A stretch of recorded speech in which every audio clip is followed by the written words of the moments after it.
Welcome to the fourth lesson of creating a VRChat multiplayer game. So let's start with the goal summary. In this lesson we are going to implement a team assignment logic.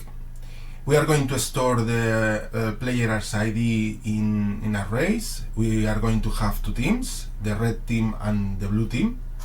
And we are going to display the assigned team in the HUD. We are going to create identification balls for all the players involved in the game. So the players who are assigned to the team red will have over their heads a red ball, and the ones who are assigned to the team blue, they will have a blue ball. We are going to assign these balls to each player, and we are going to teleport the players to their initial positions when the match starts. Finally, we are going to change the way the game starts from just checking the number of players to allowing a button to start the game. And that way the players have full control of deciding when to start the game. About what we are going to learn, we are going to learn about creating a team arrays and assigning the arriving players. We are going to determine the team and the index of each player inside this array. We are going to debug the assignments using the game HUD. We are going to create the identification ball prefabs for each team. And we are also going to learn about enabling a start game button only when the teams are balanced, meaning that there should be the same amount of players for each team. What we are going to deliver is a balanced red and blue teams. We are going to deliver the team assignment visible in the HUD. We are going to deliver that the identification balls floating above the players are the right ones. We are going to deliver that the assignment of the right colored ball is properly done. And finally, we are going to deliver a start button that becomes available only when the teams are even. The general description of the lesson is we are going to assign the incoming players to the two different teams, the red team and the blue team. And in order to identify to which team do they belong, we will use a colored ball over their heads. For those of you who are doing the level 1, the advanced challenge, these are the steps that you need to implement in order to complete the lesson. First of all, you will need to create two arrays, the team red array and the team blue array, that will store the player IDs. Next, you are going to implement the logic in the game controller to assign the players alternately by order of arrival. So one player that enters when the number of players is odd will be assigned, for example, to the team red, and when a new player enters and the number of players is even, he will be assigned to the blue team. We will implement methods to get the player's team and team index. We are going to use the game HUD to debug this assignment. You are going to create 10 identification balls, 5 red and 5 blue. And you are going to create a script called team assignation that it will be attached to the previous identification balls. And this script, the goal of this script is to follow the own player. The identification ball assignment is done during the organization state, and you should create a reset function to clear the ball assignment. Finally, instead of starting the game by the number of players joined, we are going to allow a button that only will be enabled when the the number of players of each team is equal. Okay, and you have here the prompt with a context prepared for this lesson in case that you want to ask any kind of questions to complete the lesson. In this first exercise, you are going to create two Udon networked integer arrays in game controller to keep the player ID of the players assigned to each team. The assignation is being done by order of arrival, so the players that are on enter to the red team and the players who are even enter to the blue team. For those of you who are doing the level 2, the guided challenge, these are the instructions you need in order to complete this exercise. First of all, you need to define a constant that will limit the number of players for each team is allowed.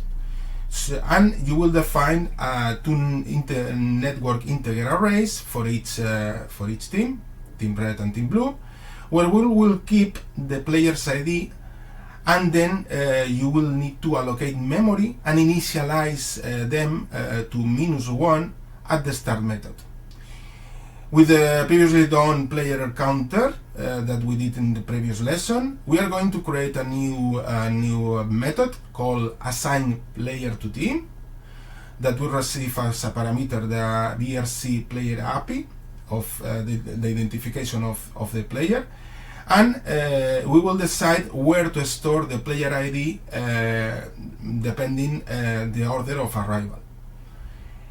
This method should return true if it belongs to the red team, and or false if the player is assigned to the blue team. Then you will have to find the right place in the code of the game controller script to call the assign player to team. You will have to define a new enum type that it will just be about if the player belongs to the blue team or the red team, and you will create functions to get the player team by the ID of the player. And next you will have to create another function just to get the position in the array of by using the player's ID. Next, you will have to use the game hub debug text fields in order to display information that will help you out in order to debug this whole implementation.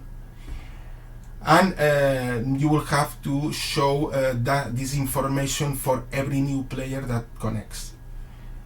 Finally, you will have to test with multiple VRChat Windows instance to verify that everything is in order and each player is properly assigned. Okay, so for those of you who are doing the level 3 challenge, let's go step by step. So we are going to start with the code by implementing the constant and the two network integer arrays and initializing them at the start method. So we are going just to place the code of the constant at the top. These are the constant to limit the number of players for each team, and the two network arrays. And we are going to initialize in the start both arrays in order to be initialized to -1. Okay, so what we have done here is we check if the array is null, and we allocate memory, and in this method we are just resetting both arrays to -1. Okay, the next step is that we are going to use the total players in game, this counter, in order to decide to which team each new player is going to be assigned. Okay, so we are implementing this method. Okay, let's just place it just after on player join, because it's really related to that. Okay, and what we are doing in this assign player to team is we are retrieving the player ID, and depending the number of players in the game, if the incoming player has entered when the number of players are odd, then he will be assigned to the red team or to the blue team. Okay, and we will initialize the ID in the right team. Next, we are going to find out the right place to call this method. So this method is going to be called by the master just before the increment of the total players, just right here. So each new player incoming will be assigned to the right network position of the array, and since this is a network variable, this is going to be updated for all the connected clients. Okay, so next we are going to define this enum type that will allow us just to have a more visible way to identify each team. And we are going to create a function that will help us to retrieve to which team the player belongs by its player ID. Okay, so we are going to define this method right here, and what it happens here is the parameter is the player's ID, and it looks depending to which team it belongs, it will check and it will return if it belongs to the blue team or if it belongs to the red team. Okay, so next what we are going to do is another function that will help us to retrieve the position of the player in the network array, that is get player index. So it will check to which array the player ID belongs, and it will return its position in the network array. Next, we are going to use create this method to show debug information about this assignment, and we are going to use our existing game hat, the method set debug that allow us to use the text field to display information about what we need to know. So here we are retrieving information of the network arrays, of the assignment of the local player, to which team the local player belongs, and which position of the array is located, the player ID. And here we are calling the game hat the public method setDebug, and we are sending this string that contains information that we will need to debug the whole process. Now we need to show this debug information when every time a new player connects.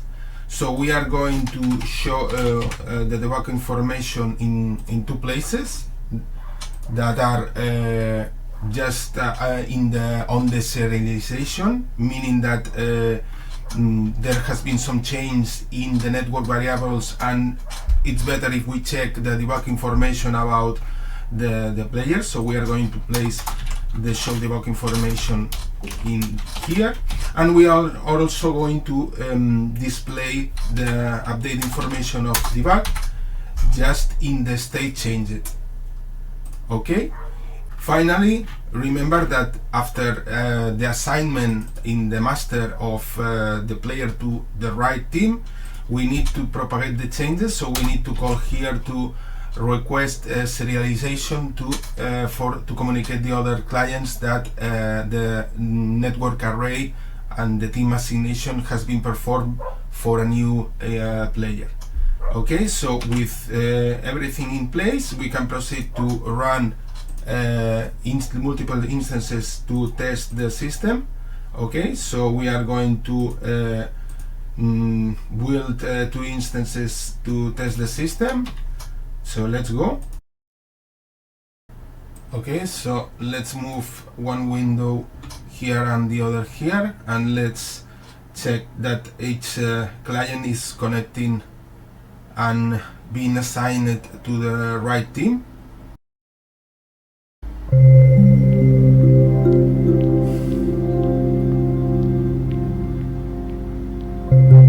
Okay, so the first client is going to connect and it's going to be assigned to the red team, and the second client is going to be assigned to the blue team.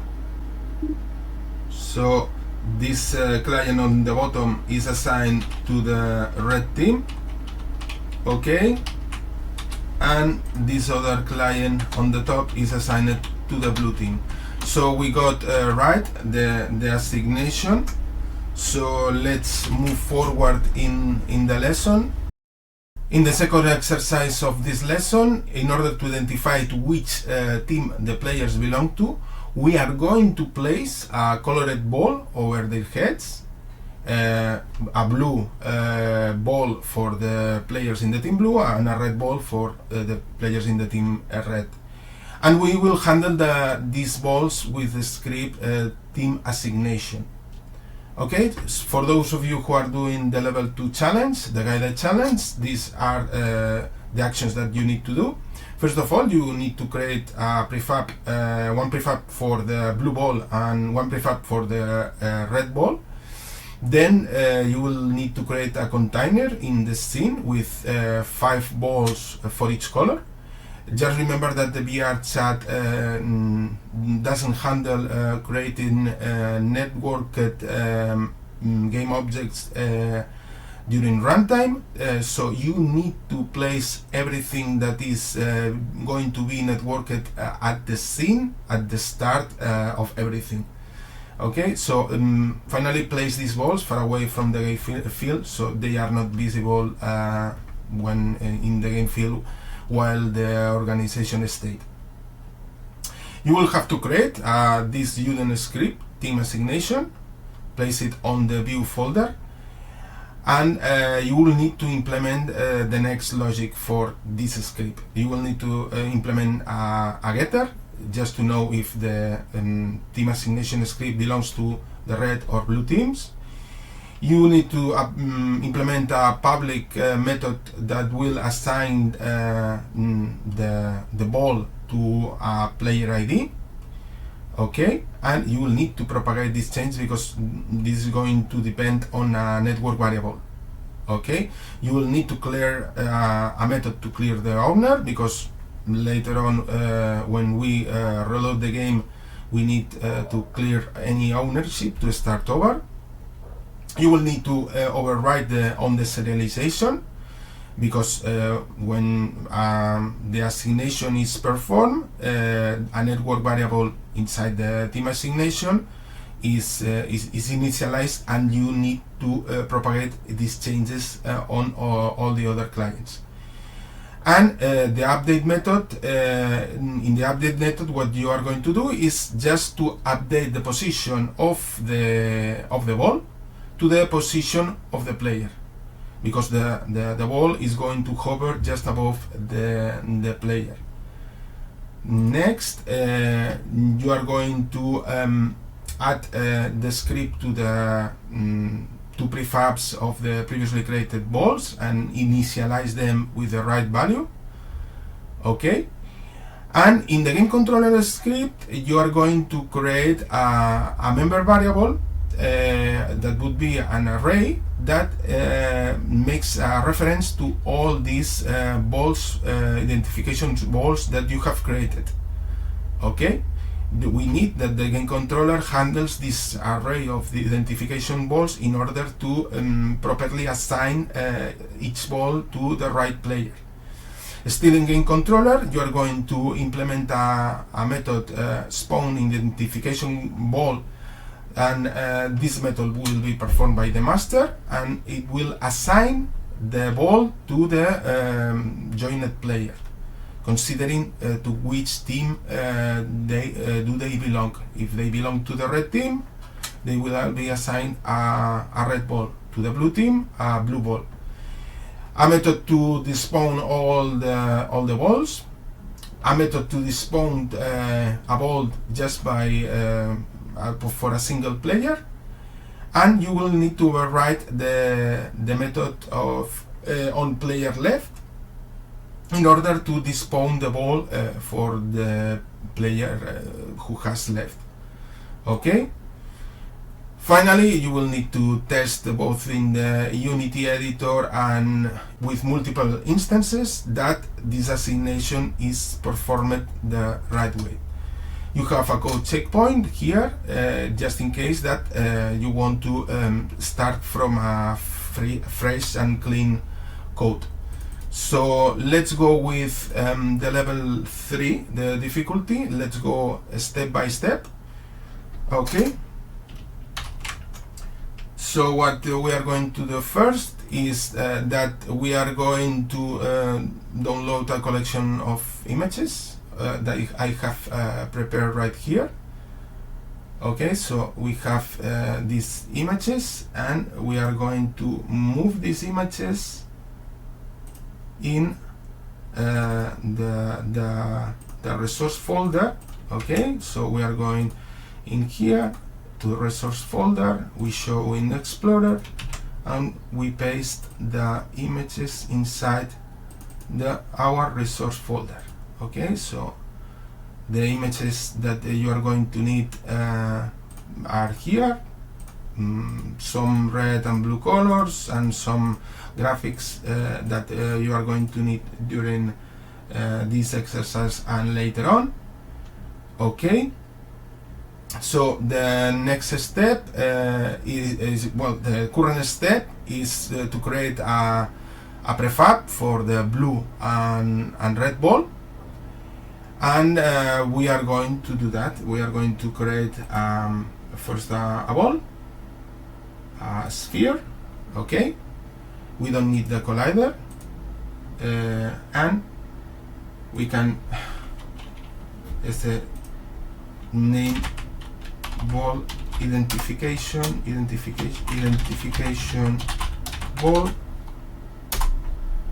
and we are going to assign this ball to the color red.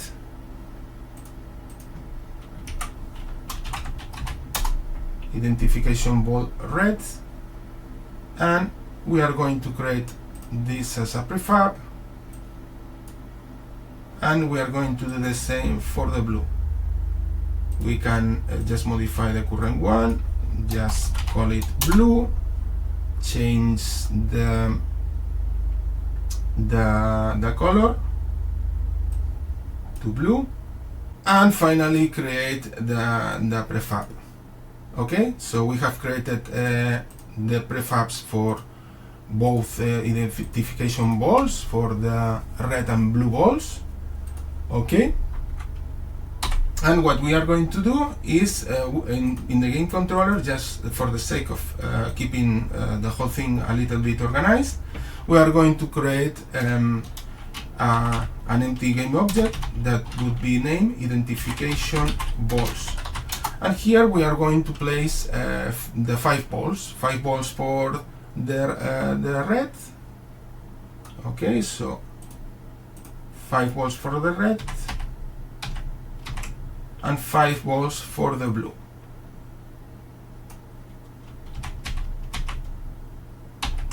Okay, and this container we are going to move it far away so it's not visible. To place it just right here, it's enough. So we have 5 red balls and 5 blue balls. Okay. So next we are going to create another Unity script that is going to be named team assignation. So we are going to go to the view, create a new script, call it team assignation, and we are going to make it to extend, instead of mono behavior, to udon sharp behavior. Okay, and we are going to create the UDON program asset. So left mouse click, create VRChat UDON C# program asset. We are going to name it the same with the same name, assignation, and we are going to set the property of source script in here. We can compile. There shouldn't be any errors, and we are going to initialize this script with these private members and constants. Okay, so we have constants to control the scale, the size of this ball, and the offset of the ball over the player's head. We will have a serialized field that will allow us to customize to which team the ball belongs, if it's the red team or the blue team. We are going to have the network variable that will tell to which player this identification ball is assigned to. Okay, and finally we will have a reference to VRC player API, that is the data about the player who this ball, identification ball, is assigned. So we can assign the script to the prefabs. Okay, we can go to where we have the prefabs, and we can add the script right there. And so team assignation is assigned to the script, and this is for the blue ball. Oh, exactly. So it's not the red team, and we need to initialize the other one, and this is the red team. Now we can assign the script to the prefabs. So what we are going to do is just assign the script in here, and we are going to apply the changes, and they will be propagated to all the red balls in this case. And since the player is red, we are going to set this flag as true. Okay, true and true. And for the blue ball, we are going to do the same. We are going to assign the script. We are going to apply the changes to the prefab, and it doesn't need this boolean to be true, so we are on the right path. Okay. So next, going back to the code, we are going to implement a getter. So from outside we can get information about if the identification ball belongs to the red or blue team.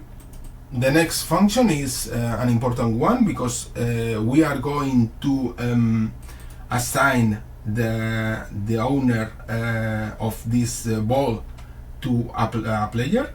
So we are going to set this value, and we need to propagate the information to the rest of the clients. So we are doing that just like this, with sending by parameter the player ID, doing the assignation to the network variable, and requesting a serialization to propagate the changes to all the connected clients. Okay, we are going to implement also a clear owner. So when the game has to reload or a player leaves, we need to clear the ownership. Again, we set the player ID to 0 in this case, and we reset the position of the ball, and we request a serialization to propagate the changes on the network variable. Okay, Now on the serialization we need to process that we have a change on the player owner, and we are going to retrieve the data about the player who owns this ball. Okay, so we are going to do it like this.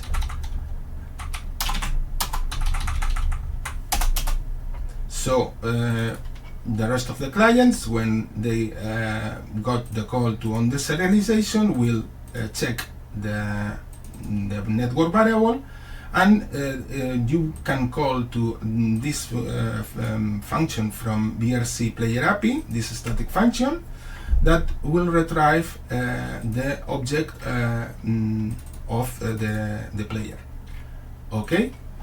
So next, what we are going to do is the update method. Now it's time to update the position of this ball, to place it just over the head of the player, and at any time. Okay, so it will help to identify to which team the player belongs to. Okay, so the code to do that is like this. Let's review it. What we are doing here is just checking the owner. If the owner is 0 or below, we are going to move away the position of the ball. And if there is no assigned player to this ball, we are going to just return. But if there is an assigned player to this ball, we are going to retrieve the position of the player, and we are going to place the position of this ball just above the head of the player. Okay, let's save the progress and let's continue.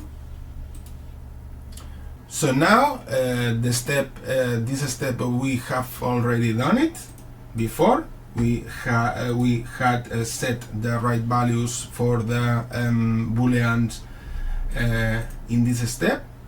Okay, so let's go with the next step. So back in the game controller script, what we are going to do is create an array of that makes reference to all these identification balls.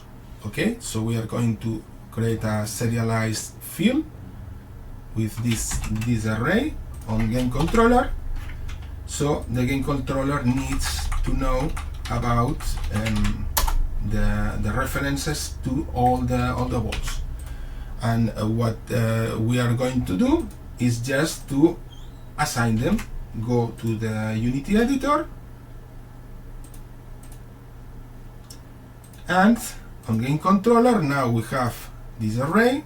We are going to create 10 entries, and we are going to fill the array with all the identification balls that we have just created. Okay,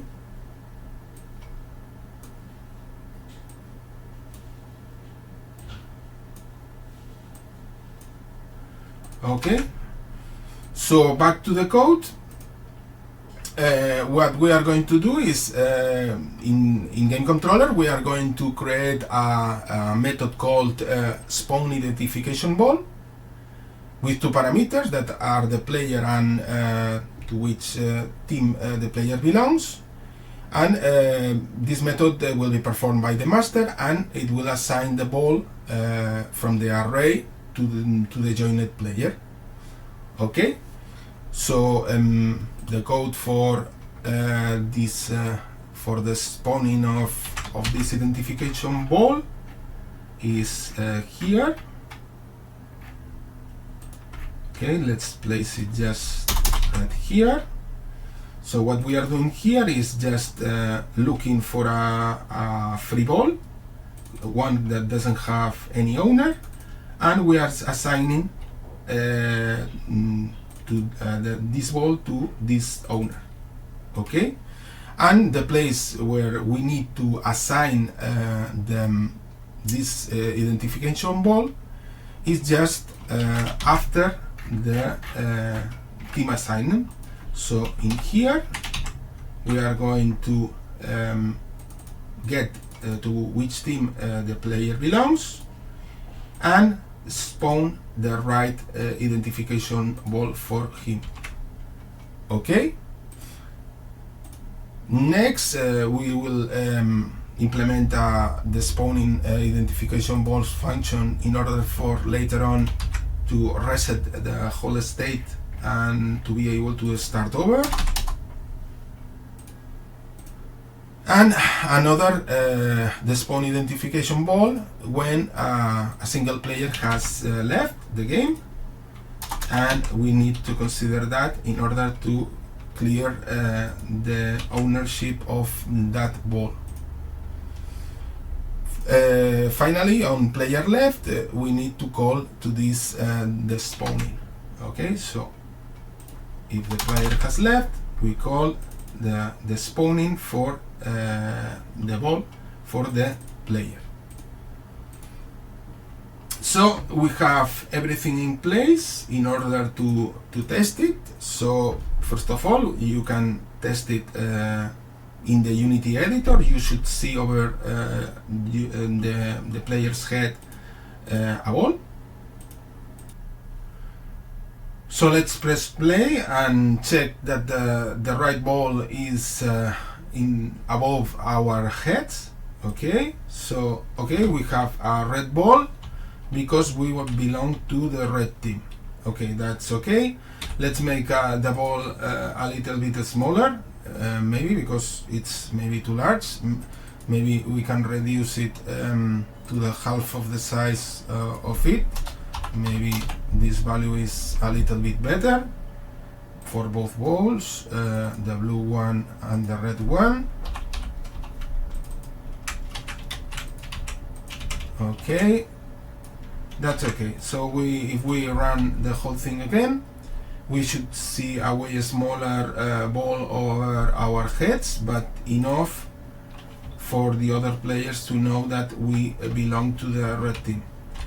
Okay, so that is going to be for this test with the Unity editor. So let's do a test with multiple instances. So let's open the control panel for VRChat and let's create 2 instances. Okay.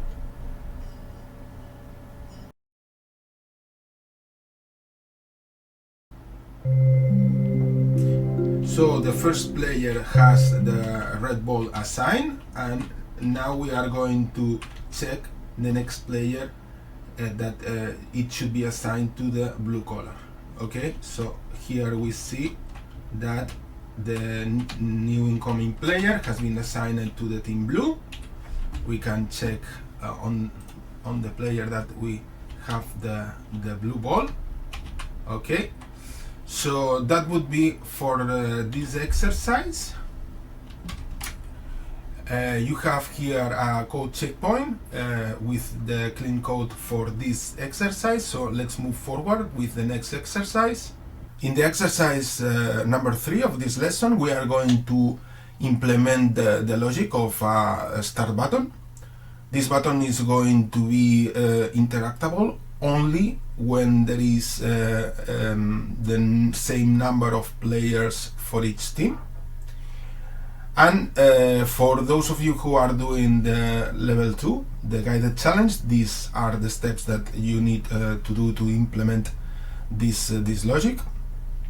First of all, you need to create the game object of that will be the button, that will contain a canvas with a text inside.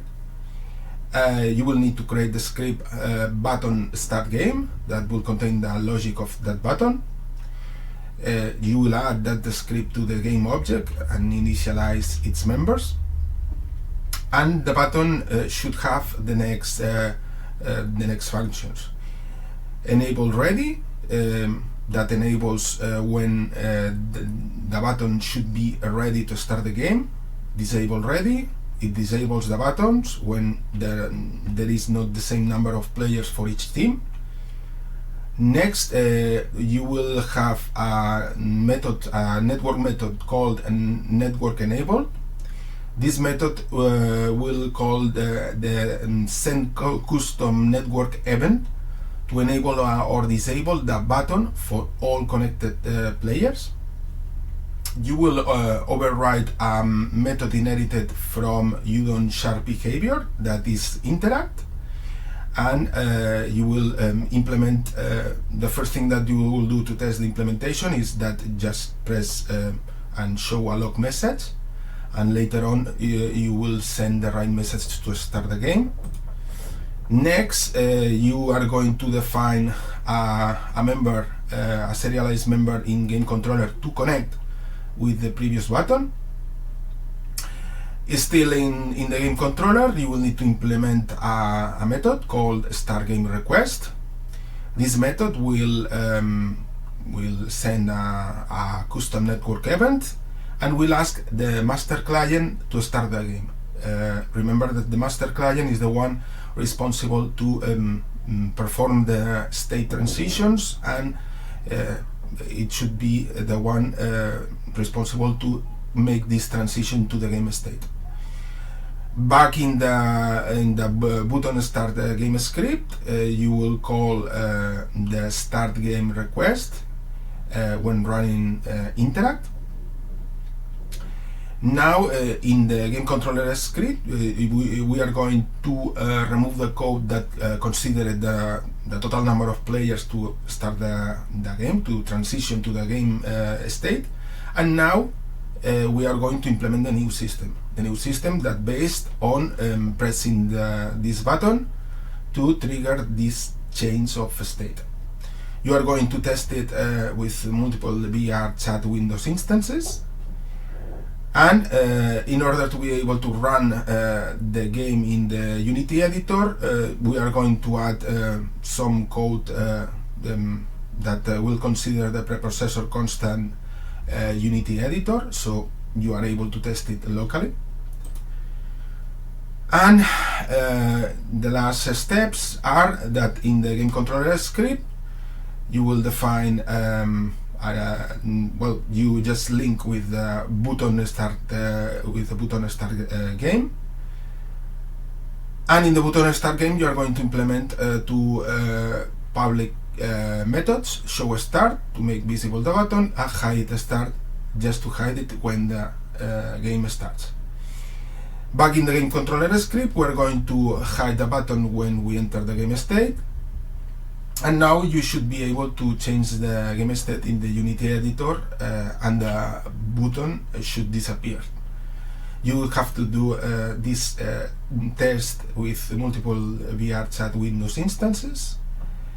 And that's for the level 2 challenge. Now let's do it step by step for the level 3. We are going to start by creating a game object named button start game that will contain a canvas with a text inside. So what we are going to do, we are going to create a sphere for this button. Okay, we are going to place the sphere in just above the middle of the field.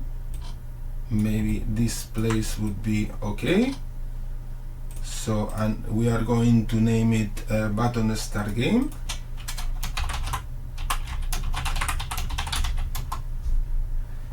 And we are going to disable the mesh renderer.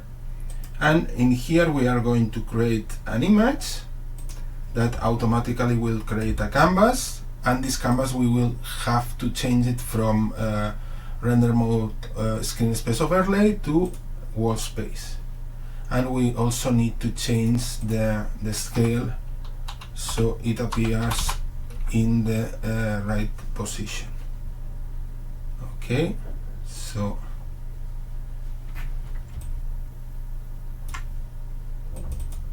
the canvas is here, and we need to reset the position so the canvas appears in here. Okay. We are going to scale the image inside.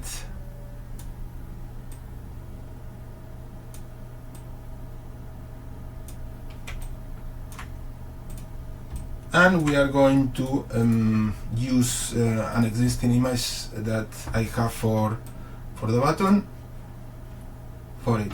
And inside the image we are going to create a text component. Okay, and this text component, it will help us to report when the game can start or not. We are going to adjust the size of the text and the alignation.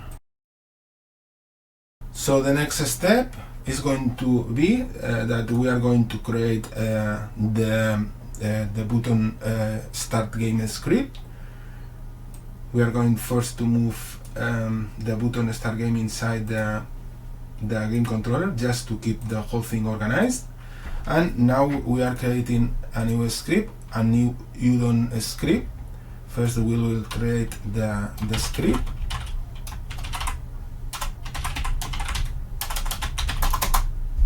And now we are going to inherit from Udon sharp behavior, and now we can create the Udon C# program asset and connect with the just recently created script.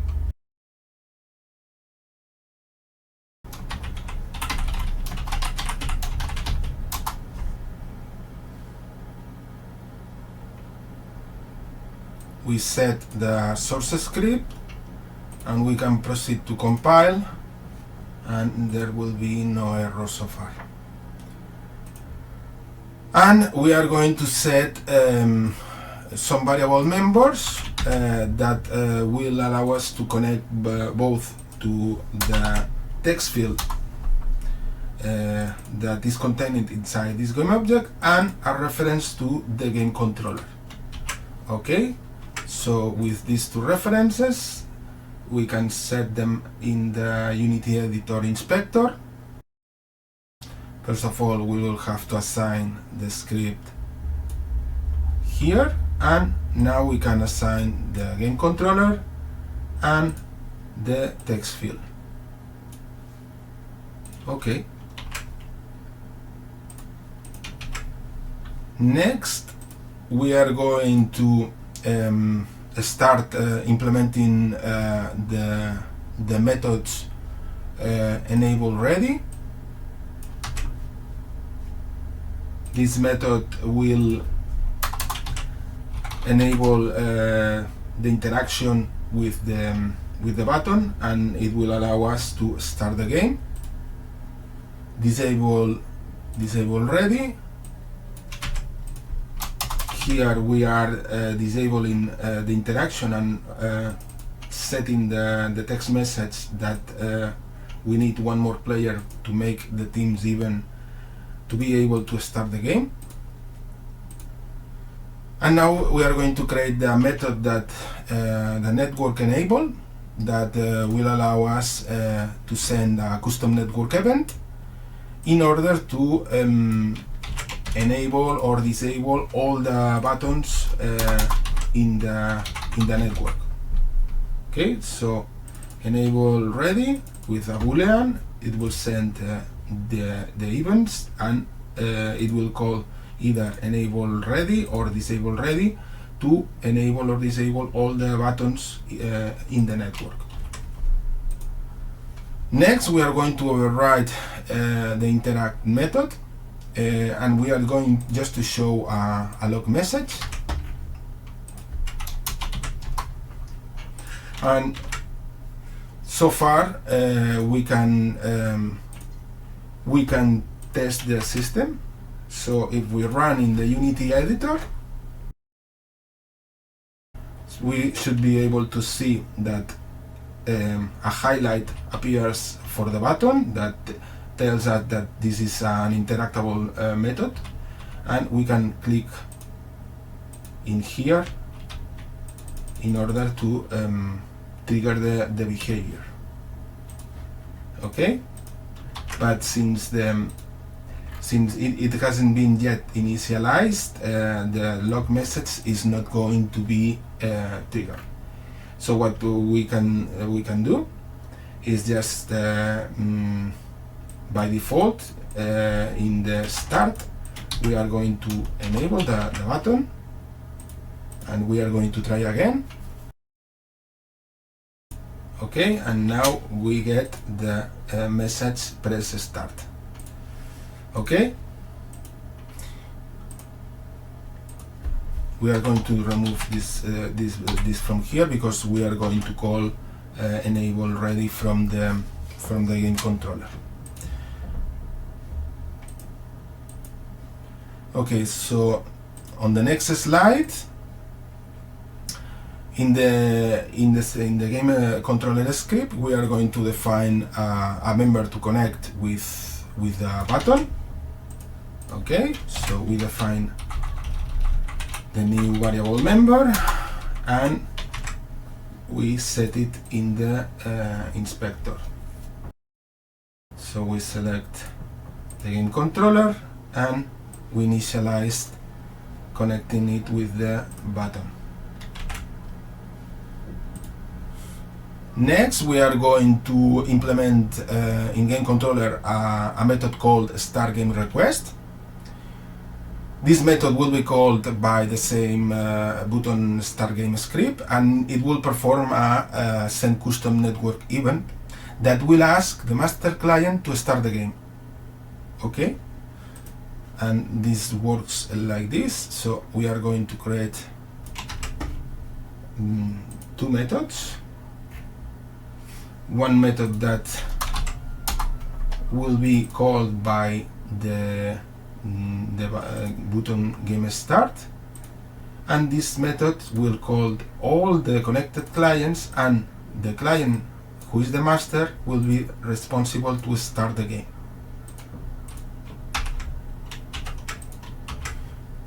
Okay, next, so back in the button start game, we are just going to call the game controller start game request. Okay, so any player can start the game.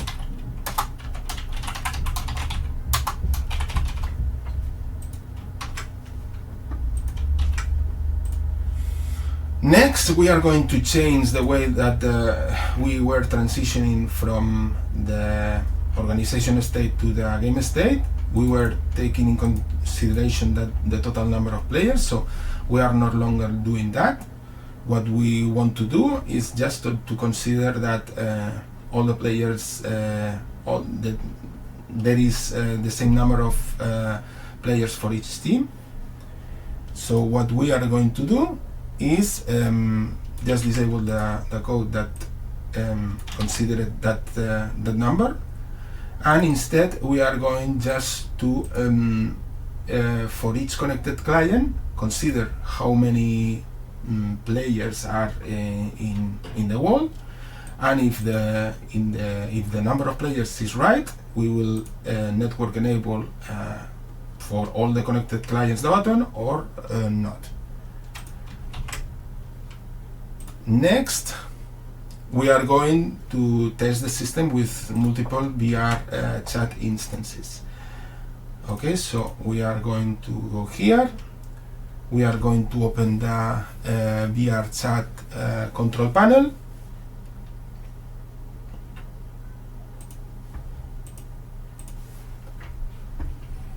And we are going to run first of all, we are going to start with one instance, so you just can see that the button should be disabled.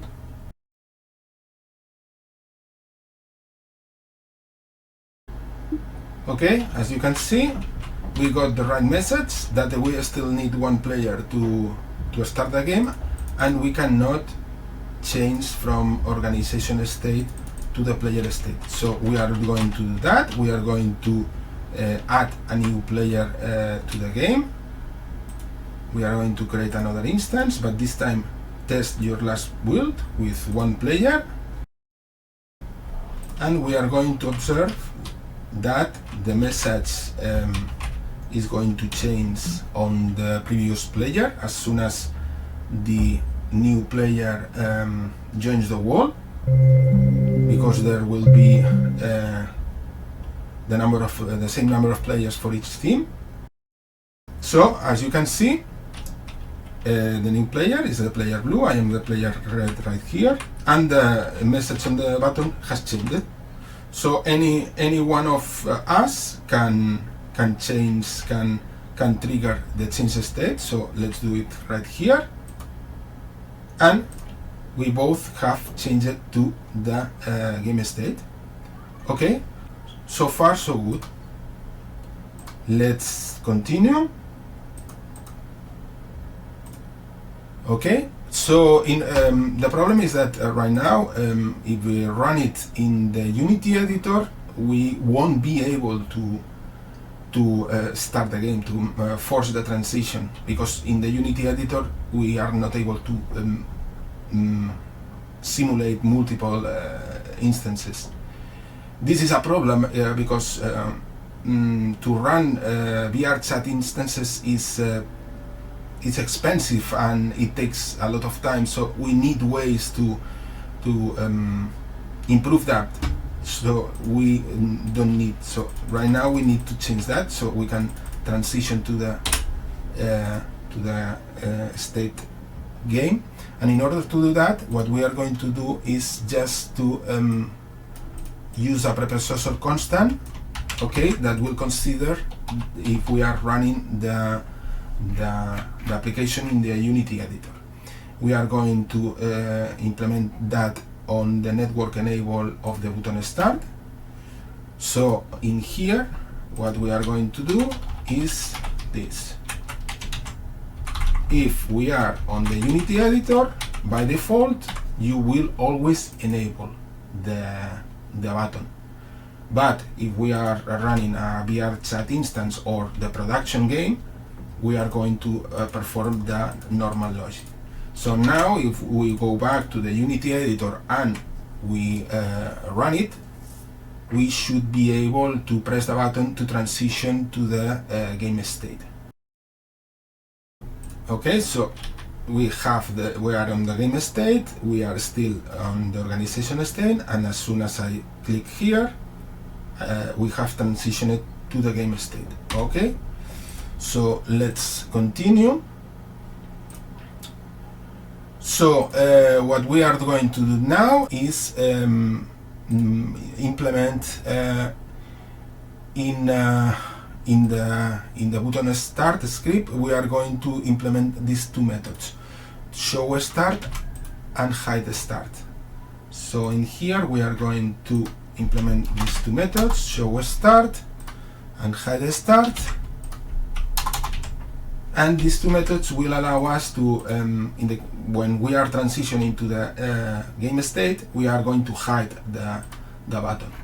Okay? So what we are going to do is, when we are transitioning to the game state, we are going to hide the button. Okay, so we are going to here call the hide start button. So this is a behavior that we can test in the Unity editor. And when we press the start button disappears. Okay. So finally, we are going to test this behavior with multiple VRChat instances. So we are going to do it, we are showing the control panel, and we will start just by building one and showing that the button is showing that it needs the game needs still more players. So while this first VRChat Windows instance is loading, we can proceed to load more. So we are going to choose test your last will, and we are going to proceed to run another instance. Okay, our first instance has connected. We need one more player to be able to start. We will wait for the second player, and the second player has joined and the button has changed, so we can proceed to press start and the button has disappeared for both connected clients. Okay, that would be for this exercise. So for the last exercise of this lesson, when the game changes to the state game, we are going to reposition and reorient the players in a collection of predefined positions. The reason to do that is because there should be fair play and the players should start from symmetric positions in each side of the field. Okay, so for those of you who are doing the level 2 challenge, the guided challenge, you will need to create 5 game objects for each team in both sides of the field, where the players will respawn. You will need to disable the mesh render of these objects because they are just for positioning. Next, you will have to create a non-visible game object in the center of the field, because not only we need to reposition the players in the predefined positions, but we also need to reorient their orientation so they are looking to the center of the field. So that's the reason why we need also a game object that the players will look when they start the game. So you will also create both variable members to make reference to connect with both the predefined positions and the center of the game. And when you are changing to the state game, you are going to teleport each local player to one of these predefined positions. Okay? Tips in order to do that. Use the function we previously did, get the player team to know about to which team the players belong to, and get player index to know which position of the array is the player. Okay, the third tip is that remember that only the local player can teleport himself. You cannot teleport other players, so take that into consideration and test it in the Unity editor and with multiple VRChat Windows instances. As for the level 3 challenge, we are going to start by creating all the respawning positions in each side of the field. As you know, we have defined a limit of 5 players for each team, so we only need to create 5 respawning positions for each side of the field. Okay, so let's create an object to contain all the respawning positions and the two teams. Let's start with the red team, and we are going to create the 5 references where the players will respawn when the game starts.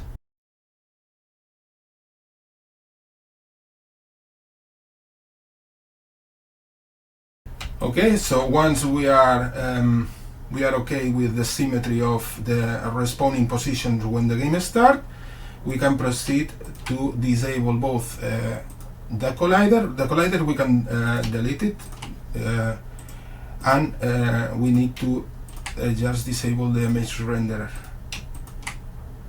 Okay.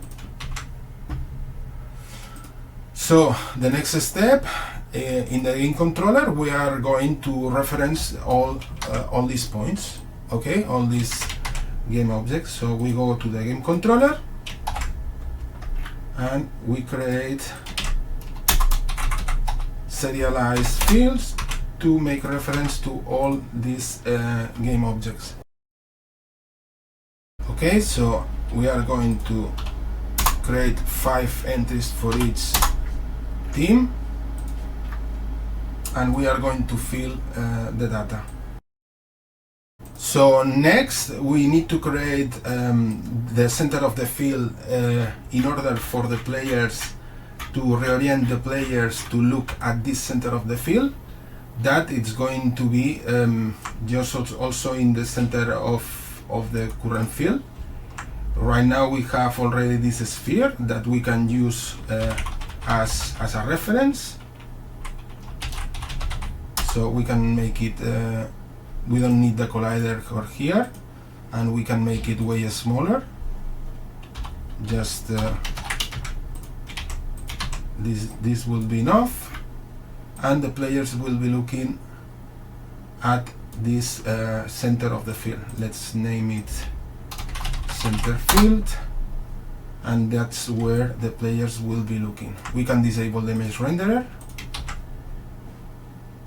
and we are going to connect the game controller with this center.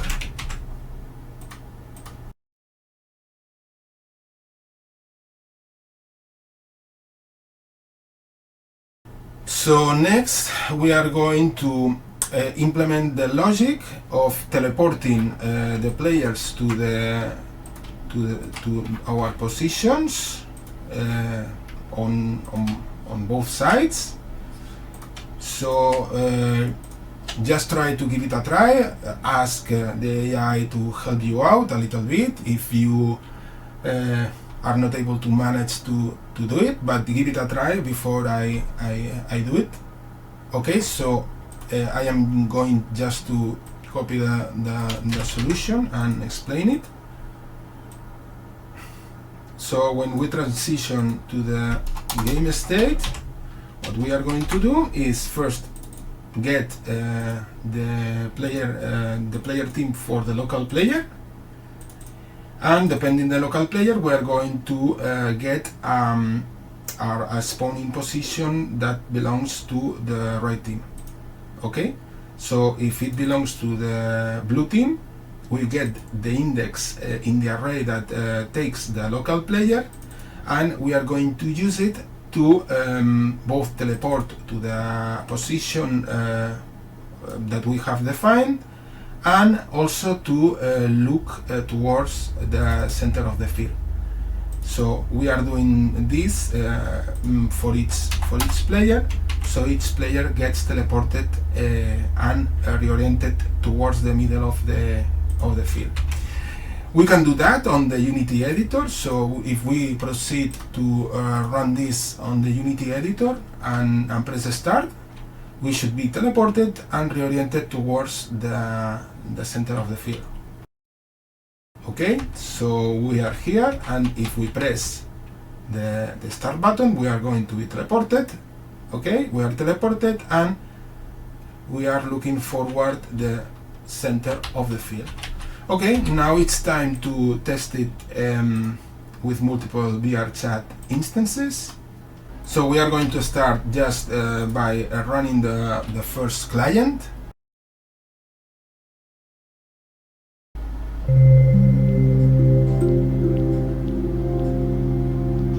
Once we got the first client, let's run the others.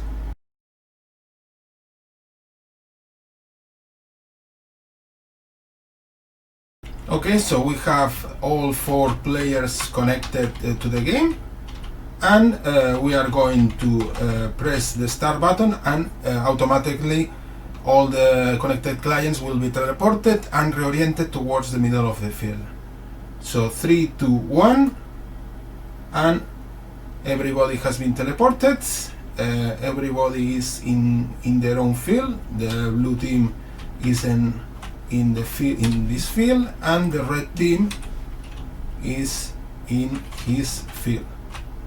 Okay, so that's for this lesson, and you can get a code checkpoint of all the exercise done so far in here. What we have done in this lesson is we have created a working team assignment system. We have used the HUD to show debugging information to help us in the process of developing the project. We have created floating identification balls that are hovering over each player. We have created a balanced team identification system, and we have programmed a start button activation logic.